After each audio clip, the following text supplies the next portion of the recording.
అందరికీ నమస్కారం. ఈ రోజున హైదరాబాద్లోని ఆంధ్రజ్యోతి కార్యాలయంపై జరిగిన దాడిని జనసేన పార్టీ పక్షాన తీవ్రంగా ఖండిస్తున్నాం. ప్రజాస్వామ్య దేశంలో మీకు కూడా వైసీపీ పార్టీ కూడా ఒక మీడియా ఉంది, ఒక సాక్షి దినపత్రిక ఉంది. కాకపోతే ఈ రోజున మీడియా స్వేచ్ఛ అనేది ప్రజలకు, రాజ్యాంగానికి, ముఖ్యంగా దేశ ప్రజలకు ఒక పెద్ద గర్వకారణమైనది మీడియా అనేది. ఏదైనా కూడా సాధించాలంటే మీడియాతోనే సాధ్యమవుతుంది. ఈ రోజున అదే మీడియా మీద మీరు ఆంధ్రజ్యోతి కావచ్చు, ఏదైనా కావచ్చు, ఒక మీడియా మీద దాడి చేయడం పెద్ద అప్రజాస్వామికం. మేము జనసేన పార్టీ తరఫున తీవ్రంగా ఖండిస్తున్నాం. అనంతపూర్ జిల్లా సింగనమల నియోజకవర్గం బుట్రాసముద్రం మండలం జనసేన పార్టీ తరఫున ఈ దాడిని తీవ్రంగా ఖండిస్తున్నాం.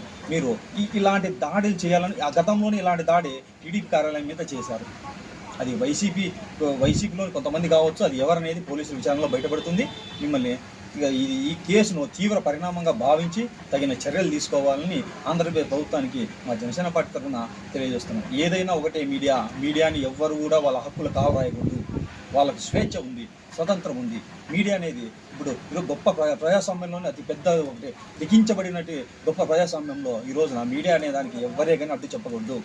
అలాంటి మీడియా మీద ఈరోజు దాడి చేయడం హేయమైన చర్యగా భావిస్తూ దీన్ని తీవ్రంగా ఖండిస్తున్నాం. దయచేసి ఇలాంటివి రాబోయే రోజుల్లో జరగకోకుండా చూడాలని కోరుకుంటున్నాం. జై హింద్, జై జనసేన.